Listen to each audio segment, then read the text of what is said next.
우리 지난주의 말씀은 히브리서 4장의 말씀으로 안식에 들어가기를 힘쓰자라고 하는 말씀이었습니다.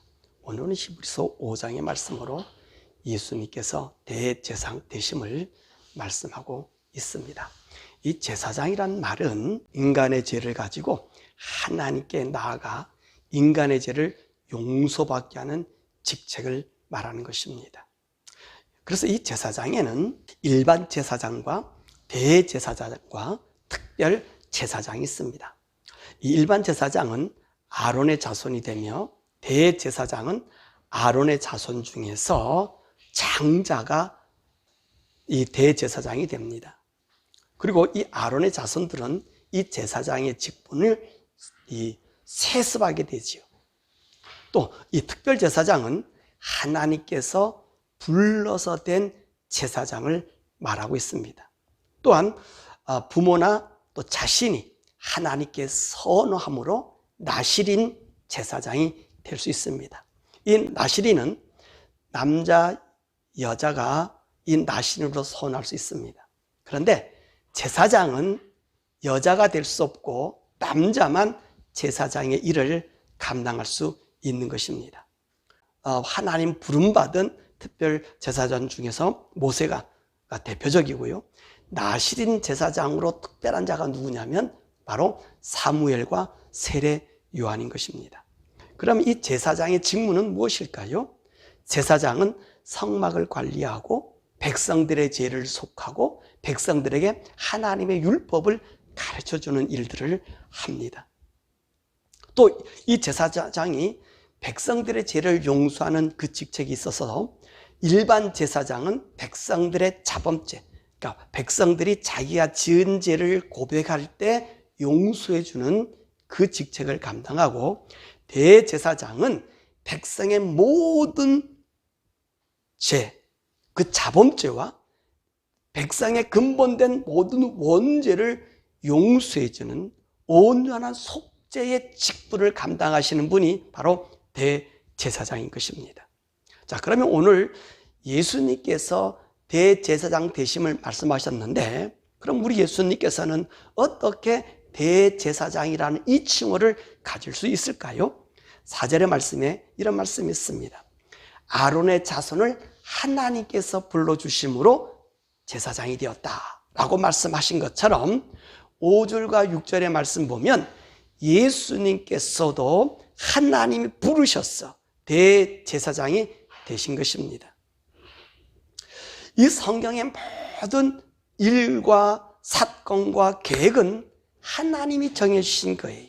그래서 우리 기독교의 믿음은 어떤 믿음이라고 그랬죠? 내 의지, 내 신념으로 믿는 것이 아니란 말씀입니다. 하나님이 정해주신 것, 하나님이 보여주신 그대로 믿는 것이 우리 기독교의 믿음이요 온전한 믿음인 것입니다. 이 하나님의 보여주신 것에서 벗어나는 것은 믿음도 아니고 이것은 우리에게 불신앙이 되는 것입니다. 그래서 우리는 하나님의 말씀을 따라 그분이 정하신 원리대로 살 때 하나님을 믿는 믿음을 가진 사람이라고 말하는 것이고, 이 믿음을 가진 사람이야말로 하나님 앞에 영광을 돌리는 것입니다. 두 번째로 아론의 대제사장과 예수님의 대제사장이 된 것이 다른 점을 가지고 있습니다. 자, 제사장이 하는 근본 일이 뭐라고 말씀하셨어요? 죄를 용서하는 일입니다. 죄가 없으면 제사장은 필요 없습니다. 죄는 하나님이 말씀하시고 하나님이 정해신 원리를 따라 하지 않는 모든 것이 뭐라고 말씀하시는 거예요? 죄라는 거예요. 그런데 이 대제사장이 자신이 죄를 속하는 방법에서 아론과 예수님이 다른 방법을 갖고 있습니다. 자, 아론의 계열의 대제사장은 2절과 3절의 말씀 보니까 자신이 먼저 속죄해야 합니다. 왜냐하면 자기도 연약한 존재이기 때문에 죄에 휩싸여 있음으로 말미암아 짐승을 잡아서 자기의 죄를 먼저 속하고 그리고 나서 백성의 죄를 용서하는 것입니다. 그런데 예수님은 성령으로 인간의 몸을 입고 오셨기 때문에 자신을 위해서 짐승을 잡을 필요가 없습니다. 왜냐하면 아론은 인간의 씨로 태어난 사람입니다. 다시 말씀드리면 아담의 후손이라는 말씀이에요. 아담의 후손은 아담이 범죄함으로 인해서 아담의 죄가 그 자손에게 유전되어져서 우리에게 전가되는 것입니다. 그러므로 아담의 후손은 어느 누구도 이 죄라고 하는 이 굴레에서, 이 범죄에서 벗어날 수 없습니다. 그래서 이 아담의 후손들은 세월을 살다 보면 죄를 더 만들어서 극악한 죄로 이 세상을 팽배하게 만드는 것입니다. 그러나 우리 예수님은 아담의 씨가 아닌 여인의 후손으로 이 세상에 오신 것입니다. 이 여인의 후손은 하나님께서 창세기 3장 15절에 약속하신 거예요. 이 여인의 후손이 사단의 머리를 밟을 것이라고 말씀하고 있습니다. 이 사단의 머리를 상하게 한다, 밟는다는 말은 사단의 죄의 사슬을 끊고 죄에서 인간을 해방시켜 준다고 하는 그 의미인 것입니다. 이 여인의 후손은 하나님의 정한 날에 이 땅에 오시게 되는 것입니다. 그래서 본문 5절과 6절의 말씀에 하나님의 부르신 아들로서 영원한 멜기세덱의 반열에 우리 예수님이 들어간 분이라고 말씀하고 계십니다. 그러므로 이 예수님은 여인의 몸을 빌려 성령으로 잉태되어 인간이 되신 것입니다. 그래서 우리 예수님은 사람이지만 사람의 죄를 유전받은 것이 아니라 하나님의 영을 가진 사람으로서 새 생명의 언약을 가지신 분인 것입니다. 그래서 예수님은 자신을 속한 짐승이 필요 없는 것이에요. 그래서 우리 3절에 보면 아론의 대제사장은 짐승을 잡아 자신을 먼저 속죄한 후에 백성의 죄를 용서한다 그런 거예요.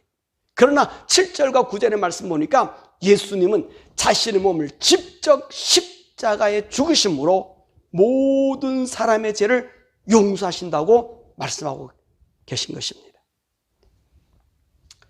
그런데 말이지요, 이 대제사장이 우리 백성들의 죄를 속죄한 날이 언제라 그랬습니까? 대속일 7월 10일인 대속죄일입니다. 이날에 대제사장은 백성의 모든 죄와 성물의 모든 부정한 것과 이스라엘 민족의 모든 죄를 용서하는 날이. 근데 이 날에 왜 대제사장이 자기 자신을 속여야 할까요? 왜냐하면 이분이 이 대제사장이 지성소로 들어가기 위해서입니다. 이 지성소는 어떤 것입니까? 하나님이 계신 곳이. 근데 이 하나님 앞에 가려면 인간이 죄를 가지고 하나님 볼 수가 없는 거예요. 그래서 자기가 먼저 속죄하고 그리고 하나님을 만나라 그 지성소에 들어가는 거예요.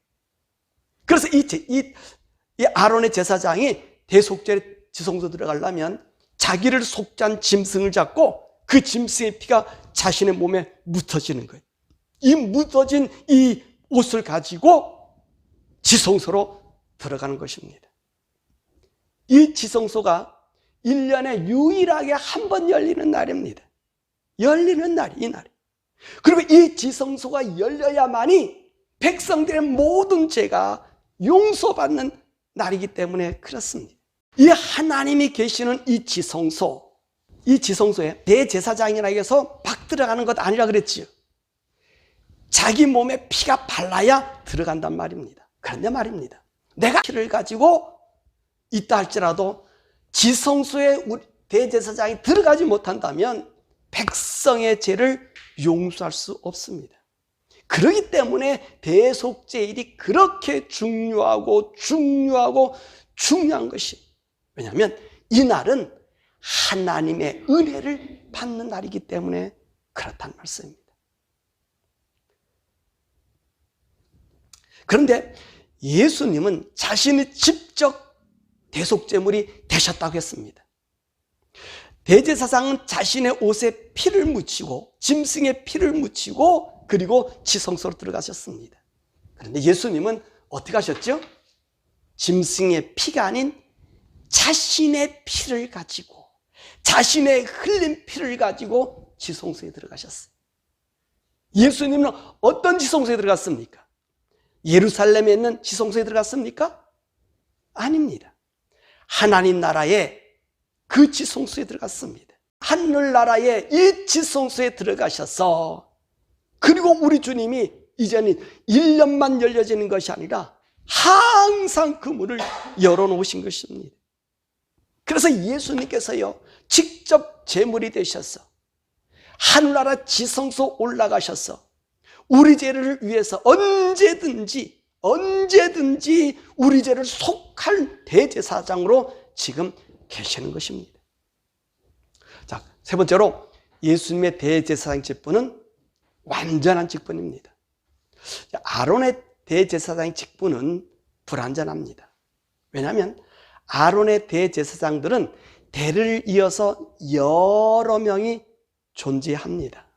그런데 오늘 우리 예수님은 영원히 바뀌지 않은 멜기세덱의 반차에 들었다라고 6절에 말씀하십니다. 자, 이 아론 계통의 제사장들은요, 이 구원의 선포도 매년마다 하는 거예요. 매년마다 이 속죄일에 우리 모든 백성의 죄가 용서받았습니다 라고 선포해요. 그런데 우리 예수님은 그러지 않아요.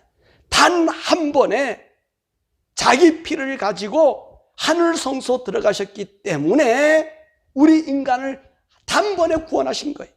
그래서 9절의 말씀 보니까 구원의 마침 근원이 되셨다고 말씀하고 계신 것입니다. 그러므로 예수님을 믿으면 우리가 구원을 받고 영생에 들어간 원리가 바로 여기 있는 것입니다. 그래서 이제는요, 우리가 죄를 지어도 짐승을 가져갈 필요가 없습니다.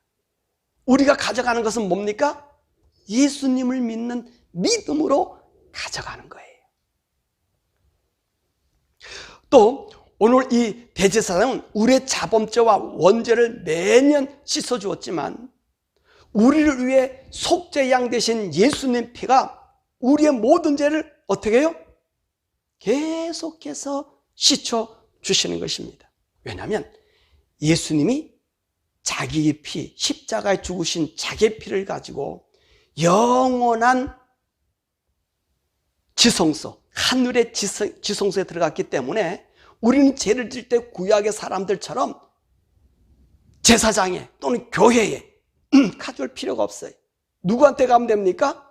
여러분이 믿는 예수님 앞에 나아가기만 하면 예수님의 피가 우리의 모든 죄를 사해 주시고, 하나님은 그 예수님의 피를 보고 우리 보고 죄 없다라고 선언해 주시는 거예요. 그래서 9절 말씀 보니까 자기에게 순종한 모든 자에게 영원한 구원의 근원이 되셨다고 말씀하고 계신 것입니다. 그러므로 우리 예수님의 제사장 직분은 완전한 거예요. 매년 반복하는 것이 아니라 단 한 번 그 피로 우리 온 세상의 죄악을 도말시키신 것입니다. 왜 우리 예수님이 우리의 대제사장이 되셔야 하셨을까요? 그 말씀을 7절에서부터 10절에 말씀해 주고 계십니다. 7절은 인간의 비애를 나타내고 있습니다. 우리 예수님께서 언제 눈물을 흘리시고 비통하셨죠? 나사로의 무덤 앞에서 우리 예수님은 비통함과 눈물을 흘리셨어요. 왜 이 눈물을 흘리셨을까요? 사람은 죽음을 피할 수 없음을 말하고 있습니다. 모든 인생에게는 죽음이 있습니다. 이 죽음은 하나님께 사랑을 받는 사람이라고 해서 피해갈 수 있는 것은 아닙니다. 이 죽음은, 그 죽음의 대가가 어디서 왔지요? 죄라고 하는 곳에서 나타났기 때문에 죄를 가지고 있는 인생은 이것을 피할 수 없습니다. 이 인간에게 온 죽음, 이 죽음의 저주, 이 저주 때문에 예수님께서 나사렛 무덤 앞에서 통분히 여기시면서 우셨던 것입니다. 또한 우리 예수님께서 언제 심한 통곡과 눈물로 간구하며 소원을 들으셨었죠? 우리 겟세마네 동산에서 마지막 십자가를 지는 그 직전에 기도하셨을 때였습니다. 땀이 떨어지는 핏방울처럼 주님께서 기도하셨다고 누가복음 22장 42절 이하에 말씀하고 있습니다. 그럼 우리 예수님께서 왜 그렇게 피땀 흘리면서 기도하셨을까요? 왜 심한 간구를 드렸을까요? 자신이 십자가에 죽은 것 때문에 그랬을까요? 그럴 수도 있어요. 그러나 그분이 우리를 위하여 간구하심은 우리의 기도를 들어주시기 위함입니다. 오늘 본문의 말씀 보니까 왜 아론의 대제사장으로서 속죄 제물을 드릴 때 자신이 먼저 한 것은 아론도 연약한 존재이지만 하나님께서 받아주시고 죄 용서해 주셨기 때문에 이와 같이 모든 사람, 오늘 본문 2절의 말씀 보니까 무식하고 미혹된 자를 능히 용서해 주실 수 있다고 말씀하셨다는 거예요. 바로 이런 원리입니다. 예수님께서 그렇게 피눈물 나는 눈물로 간구한 것은 오늘 이 땅에 사는 모든 사람들이 자신들의 죄를 가지고 하나님께 간구하면 그 사람 자체로서 죄를 용서받을 수 없지만 예수님께서 이미도 인간의 연약함 속에서 하나님 아버지께 간구한 모든 것을 응답받으셨던 것처럼 이 예수님으로 인하여 우리의 간구함을 받으셔서 하나님의 구원을 얻게 됨을 말씀하고 있는 것입니다. 그래서 오늘 히브리서 2장 18절의 말씀 보니까 그가 시험을 받아 고난당하셨은즉 시험 당하는 자를 능히 도우실 수 있느냐고 말씀하셨고 4장 14절과 16절의 말씀에 그러므로 우리에게 큰 대제사장이 계시니 승천하시니 곧 하나님 아들 예수시라 우리가 믿는 도리를 굳게 잡을지어다.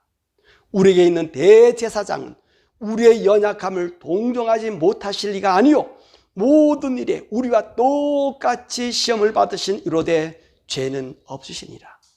그러므로 우리는 긍휼을 받고 때를 따라 돕는 은혜를 얻기 위해 은혜 보좌 앞에 담대히 나갈 것이냐. 그렇습니다. 우리는 영원하신 대제사장 예수님께 우리의 모든 죄를 사함받고 죄 사함받았을 뿐만 아니라 하나님의 권세를 얻은 것입니다. 그래서 우리 예수님께서 인간의 몸을 입고 영원한 대제사장이 되어서서 우리 인간의 모든 죄를 짊어지고 죄 없이 하시고 사단의 저주의 사슬을 끊고 죽음도 끊고 그리고 하나님의 새 생명으로 태어나게 하신 것입니다. 그러면 우리 예수님께서 우리의 죄를 지시고 모든 영혼까지 책임질 수 있는 것이 무엇 때문에 그랬을까요? 우리는요, 하나님이 정해 주신 법과 그리고 제도와 원리를 어떻게 하라 그랬습니까? 믿으라 그랬습니다. 그럼 왜 예수님께만 우리의 죄를 용서하실 수 있는 능력이 있을까요? 우리는요, 이 일을 위해서 대제사장의 직분을 생각해 봐야 합니다. 대제사장의 역할은 이런 역할을 하고 있어요. 레위기 16장 18절과 19절의 말씀 보니까 번제단에서 속죄하는 일, 출애굽기 25장 30절 보니까 안식일마다 떡상을 올려놓는 일, 대제사장 하는 일입니다. 세 번째로 출애굽기 27장 20절과 21절의 말씀 보면 등대의 불이 꺼지지 않게 하는 일, 그리고 출애굽기 30장 7절과 8절에 보니까 분향당에 향을 피우는 일, 그리고 출애굽기 3장 7절과 8절에 또 성소의 등불을 관리하는 일, 레위기 16장 11절과 19절의 말씀 보면 지성소에서 속죄하는 일,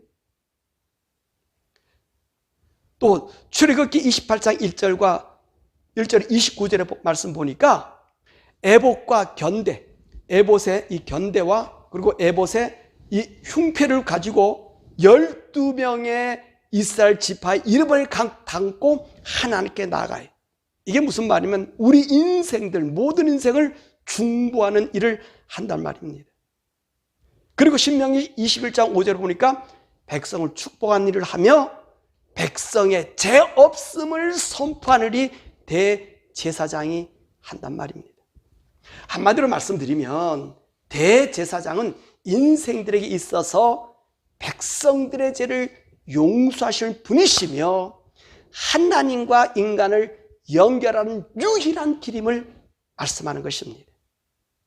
그러므로 우리 예수님께서 우리 죄를 용서할 수 있는 것은 영원한 나라 대제사장이 되셨기 때문에 이 구약에 있는 것은 모형인데 이 모형이 하늘나라에서 예수님을 통해서 완전히 이루어지셨고 이 예수님께서는 하늘보좌에서 우리를 위해서 간구하는 간구자이시며 우리의 중보자로서 모든 심판의 권한이 주님이 갖고 계신단 말이에요.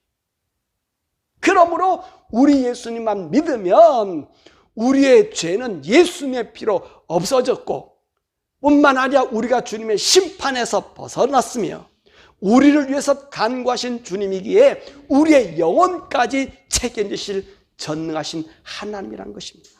그래서 우리가 예수를 믿으면 구약의 제도가 소용없이 예수 안에서 모든 것이 이루어졌음을 우리에게 보여주는 것입니다. 말씀을 맺습니다. 오늘은 예수님께서 대제사장에 대한 말씀을 드렸습니다. 그런데 우리는 이런 의문이 들게 됩니다. 구약에는 성막도 있고 성전도 있어서 대제사장을 통하여 우리의 죄를 용서받는 그런 모형이 있었습니다.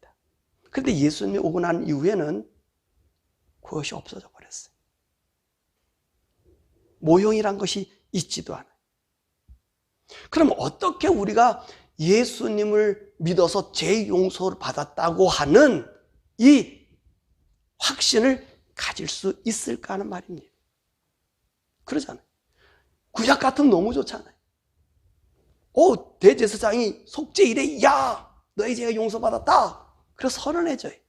또 내가 죄를 지었을 때 제사장이 가서 내 죄에 대한 짐승을 잡아가지고 가면 그것으로 끝난단 말이지. 할 수 있단 말이에요. 근데 지금은 예수를 믿는다고 어떻게 내가 죄 용서받음을 알 수 있냐는 것입니다.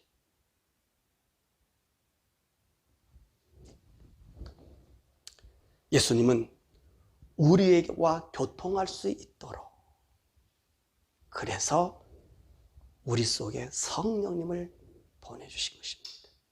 이 성령님으로 우리가 우리의 죄 용서받음을 확신할 수 있는 것입니다. 이것은요 눈으로 보는 것보다 더 명확하고 선명하게 알 수 있는 거예요. 그 예가 무엇이냐면 우리가 연약하여 범죄하였을 때 성령께서 하시는 일입니다.